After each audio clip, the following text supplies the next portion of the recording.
எல்லாருக்கும் வணக்கங்க. Cook to easy சேனலுக்கு உங்களை அன்புடன் வரவேற்கிறேன். இன்றைக்கி கத்திரிக்காயில் ஒரு அருமையான சட்னி எப்படி பண்ணலான்னு பார்க்க போகிறோங்க. ரொம்ப சுலபமான ரெசிபி, ஆனால் டேஸ்ட் அட்டகாசமாக இருக்கும். வாங்க எப்படி பண்ணலான்னு பார்க்கலாம். அடுப்பில் ஒரு அடிகனமான கடாய் வச்சுக்கோங்க. அதில் 1 டீஸ்பூன் அளவுக்கு எண்ணெய் சேர்த்துருக்குங்க. எண்ணெய் நல்லா காஞ்சதுக்கப்புறம் ஒரு 10 பல் பூண்டு நல்ல தோலோடு இடித்து சேர்த்துக்குங்க. இது தோலோடு சேர்த்து செய்யும் பொழுது அதனோட வாசனை நல்லா இருக்குங்க. இது கூடவே ஒரு சின்ன துண்டு இஞ்சியும் சேர்த்து நல்லா ஃப்ரை பண்ணிக்கோங்க. இது ரெண்டும் 50% ஃப்ரை ஆனதுக்கப்புறமாங்க 200 கிராம் அளவுக்கு சின்ன வெங்காயம், நம்ம காரத்துக்கு தகுந்த மாதிரி 2 வரமிளகா, ஒரு பச்சை மிளகாய், இது எல்லாத்தையும் போட்டு நல்லா ஃப்ரை பண்ணிக்கணுங்க.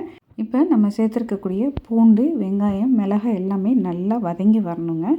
நம்ம இந்த சட்னிக்குரிய ப்ராசஸ் கம்ப்ளீட் பண்ணும் பொழுது நமக்கு பூண்டு நல்லா ப்ரௌன் கலரில் வதங்கி வந்திருக்கணும். இந்த ஸ்டேஜில் நமக்கு சட்னிக்கு தேவையான அளவு உப்பு சேர்த்துக்க போகிறோங்க. உப்பையும் சேர்த்து நல்லா ஃப்ரை பண்ணிக்கோங்க. இன்றைக்கி நான் பச்சை கத்திரிக்காய் எடுத்திருக்கேங்க. இதில் மீடியம் சைஸ் கத்திரிக்காய் 5 கத்திரிக்காயை எடுத்து நல்லா சின்னதாக கட் பண்ணி உப்பு போட்டு தண்ணியில் கட் பண்ணி போட்டு வச்சுருக்கேன். இதெல்லாம் ஃப்ரை பண்ணதுக்கப்புறமா கடைசியில் நம்ம இதில் கத்திரிக்காயை சேர்த்துக்க போகிறோங்க. ஒரே ஒரு மீடியம் சைஸு தக்காளி இந்த சட்னியில் நம்ம சேர்த்துக்க போகிறோம். இப்போ வெங்காயம் நல்லா ஃப்ரை வந்துடுச்சு. இப்போ நம்ம கட் பண்ணி வச்சுருக்கக்கூடிய இந்த தக்காளியும் போட்டு நல்லா ஃப்ரை பண்ணிக்க போகிறோங்க. இந்த சட்னியில் ஒரே ஒரு மீடியம் சைஸ் தக்காளி போதுமான அளவுங்க. தக்காளி நிறைய சேர்த்தோம் அப்படின்னு சொன்னோம்னா இது கத்திரிக்காயோட டேஸ்ட்டை டாமினேட் பண்ணிடும். அதனால் ஒரே ஒரு மீடியம் சைஸ் தக்காளி மட்டும் போட்டு நம்ம இந்த சட்னி செஞ்சுக்கிறோம். தக்காளி ஓரளவுக்கு நமக்கு வதங்கி வந்துருச்சுங்க. தக்காளி நல்லா மேலே தோல் பிரிஞ்சு வர அளவுக்கு வதங்கி வந்துருச்சுங்க. இப்போ இந்த ஸ்டேஜில் நம்ம கட் பண்ணி வச்சுருக்கக்கூடிய 5 மீடியம் சைஸு கத்திரிக்காயை போட்டு நம்ம நல்லா ஃப்ரை பண்ணிக்க போகிறோங்க. இந்த கத்திரிக்காய் நமக்கு மீடியம் ஃப்ளேமில் நல்லா ஃப்ரை ஆகி வரணும். நீங்கள் மூடி போட்டு வச்சு ஃப்ரை பண்ணுறதுனால ஃப்ரை பண்ணிக்கலாம். நமக்கு கத்திரிக்காய் நல்லா ஃப்ரை ஆனதுக்கப்புறமா நம்ம இதில் கொஞ்சமாக மஞ்சள் தூளும் மிளகாய்த்தூளும் சேர்த்துக்க போகிறோங்க. இந்த சேம் ப்ரொசீஜரை வச்சு நம்மக்கிட்ட இருக்கக்கூடிய டிஃப்ரெண்ட் டைப்ஸ் ஆஃப் கத்திரிக்காயில் இந்த சட்னியை நம்ம பண்ணலாங்க. ஒரு டைப் ஆஃப் கத்திரிக்காய்க்கும் டேஸ்ட் நமக்கு வித்தியாசமாக இருக்கும். சட்னி ப்ராசஸ் ஒன்று தான். நம்ம ஆட் பண்ணக்கூடிய இந்த கத்திரிக்காயோட கலரும் டேஸ்ட்டும் டிஃப்ரெண்ட்டாக இருக்கும். இப்போ கத்திரிக்காய் நமக்கு நல்லா 90% வரைக்கும் குக் ஆகி வந்துருச்சுங்க. இந்த ஸ்டேஜில் நல்லா ஃப்ரெஷ்ஷான கொத்தமல்லி தழை ஒரு 2 டேபிள் ஸ்பூன் அளவுக்கு இருக்கிற மாதிரி போட்டுக்க போகிறோம்.